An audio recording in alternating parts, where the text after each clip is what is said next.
Hello दोस्तों, आज के वीडियो में हम थेल्स प्रमेय या आधारभूत आनुपातिकता का प्रमेय को सिद्ध करेंगे। तो आइए इस वीडियो को शुरू करते हैं। देखिए, यह त्रिभुज पर दिया गया है, इसलिए हम सबसे पहले एक त्रिभुज बना लेते हैं। ये हो गया एक त्रिभुज और इसका नाम रख देते हैं ABC। अब देखिए, इसका कथन है कि यदि किसी त्रिभुज की एक भुजा के समानांतर अन्य दो भुजाओं को भिन्न भिन्न स्थान पर प्रतिच्छेद करती हुई एक रेखा खींची जाए, तो चलिए इस BC भुजा के समानांतर हम एक रेखा खींचते हैं DE। ये इसके अन्य दो भुजाओं को D और E बिंदुओं पर प्रतिच्छेद करती है। तो क्या होगा? तो यह रेखा इन दोनों भुजाओं को समान अनुपात में विभाजित करती है, अर्थात AD बटा DB तो उसी अनुपात में होगा AE बटा EC। तो इसमें दिया हुआ है त्रिभुज ABC में DE समानांतर BC तथा ये DE भुजाएं AB और AC को क्रमशः D और E बिंदु पर प्रतिच्छेद करते हैं।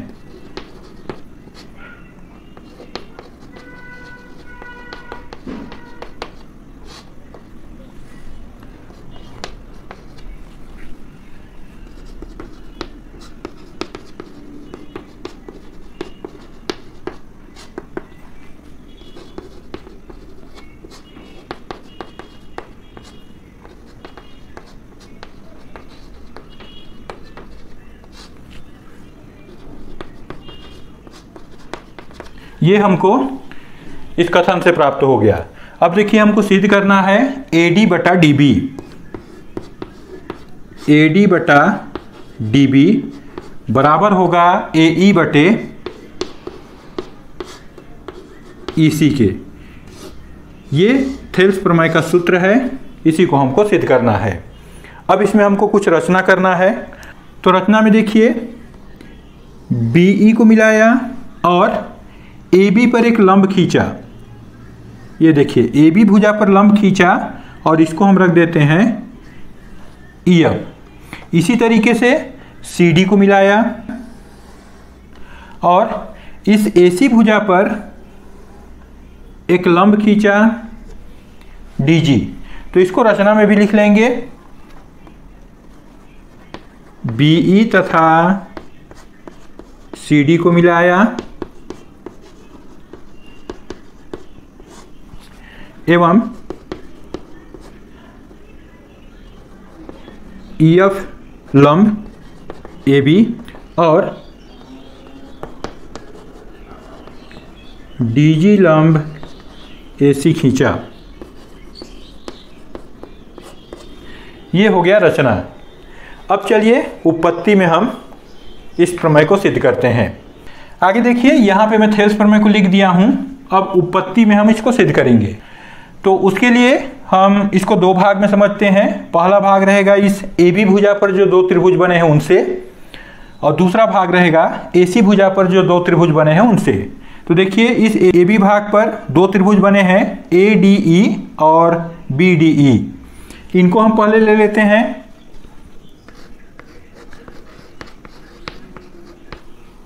त्रिभुज ADE तथा त्रिभुज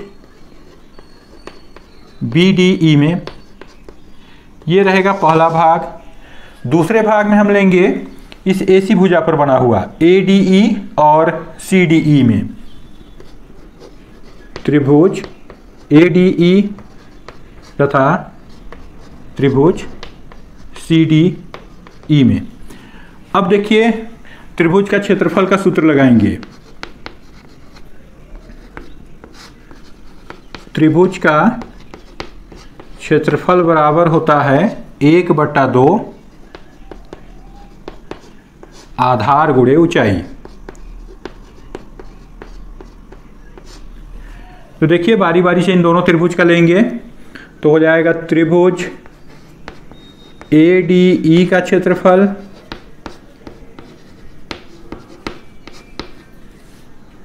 बराबर लिख लेंगे 1/2।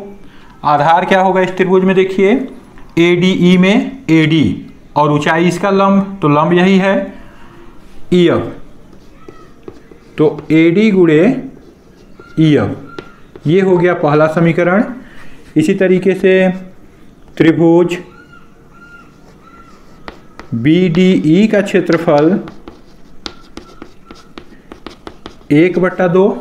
अब इसका आधार दिख रहा है BD, तो ये हो गया आधार BD। और अब इसकी ऊंचाई को देखिए, तो यहाँ पर एक अधिक कोण का त्रिभुज बन रहा है। ये देखिए इस तरीके का ये त्रिभुज है, इसमें ये वाला कोण D है। जब अधिक कोण अर्थात 90 अंश से अधिक का कोण है, उस समय यदि हम इस त्रिभुज का ऊंचाई निकालें तो ऊंचाई हमको इसके बाहर लेना पड़ेगा, ऐसा ये इसका ऊंचाई होगा। तो इस त्रिभुज में भी यही कंडीशन है, तो इसका ऊंचाई भी यही होगा EF। तो ये हो गया इसका ऊंचाई EF। ये हो गया समीकरण 2। अब आप समीकरण 1 व 2 को भाग दे दीजिए। समीकरण 1 व 2 को भाग देंगे तो त्रिभुज ADE का क्षेत्रफल और इसका भाग देना है हमको त्रिभुज BDE का क्षेत्रफल से, बराबर हो जाएगा 1/2 AD और इसका गुणा EF से, और ये हो जाएगा 1/2 BD गुणे EF। अब देखिए इसमें 1/2 1/2 कट जाएगा, EF से EF कट गया, सिर्फ बचा AD/BD, AD/BD, और ये हो गया हमारा तीसरा समीकरण। और ऐसे ही सेम आप इन दोनों त्रिभुज के साथ कीजिए, तो हो जाएगा त्रिभुज का क्षेत्रफल बराबर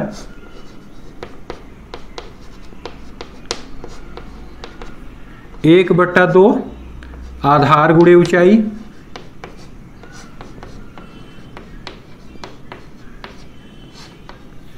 यहां पर भी बारी बारी से इसको ले लेंगे। त्रिभुज ADE का क्षेत्रफल बराबर 1/2। देखिए ADE में आधार AE और ऊंचाई DG, AE इंटू DG, समीकरण 4। इसी तरीके से त्रिभुज CDE का क्षेत्रफल बराबर हो जाएगा 1/2 और इसका आधार EC या CE और ऊंचाई, तो ऊंचाई के लिए ही लागू होगा इसमें, क्योंकि कोण E जो है ये भी अधिक कोण है, तो इसका ऊंचाई हो जाएगा DG। ये हो गया समीकरण 5। पुनः समीकरण 4 व 5 को भाग देने पर, इन दोनों को भाग देंगे तो लिखा आएगा त्रिभुज ADE का क्षेत्रफल बटा त्रिभुज CDE का क्षेत्रफल बराबर 1/2। यहाँ देखिए AE गुणे DG और नीचे 1/2 EC गुणे DG। इसमें भी देखिए 1/2 1/2 कट गया, DG से DG कट गया, बचा शेष इसमें AE/EC। ये हो गया समीकरण नंबर 6। अब देखिए इस दो समानांतर रेखाओं के बीच में दो त्रिभुज बने हैं, एक है BDE और दूसरा है CDE, लेकिन दोनों के आधार समान है DE। और जब कभी दो समानांतर रेखाओं के बीच कोई दो त्रिभुज बने और उनके आधार समान हो तो उन दोनों त्रिभुज का क्षेत्रफल बराबर होता है, अर्थात BDE का क्षेत्रफल CDE के क्षेत्रफल के बराबर होगा। तो उसी को यहाँ पर लिख लेते हैं और यहाँ पर हम आगे बढ़ेंगे दोनों को मिला करके। अब जब इन दोनों त्रिभुज का क्षेत्रफल बराबर हो गया तो आप इस समीकरण 3 और 6 को देखिए। इसमें त्रिभुज ADE का क्षेत्रफल, इसमें भी त्रिभुज ADE का क्षेत्रफल, नीचे त्रिभुज BDE का क्षेत्रफल, और यहाँ दिया हुआ है त्रिभुज CDE का क्षेत्रफल।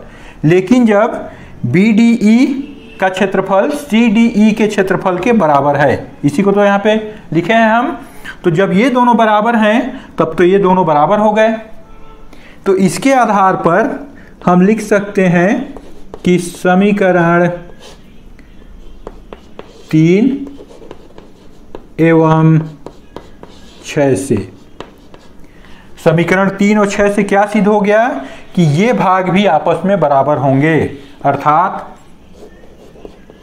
AD बटा BD, या उसको D भी लिख सकते हैं, और इधर हो जाएगा AE बटा EC, और यही है हमारा थेल्स प्रमेय।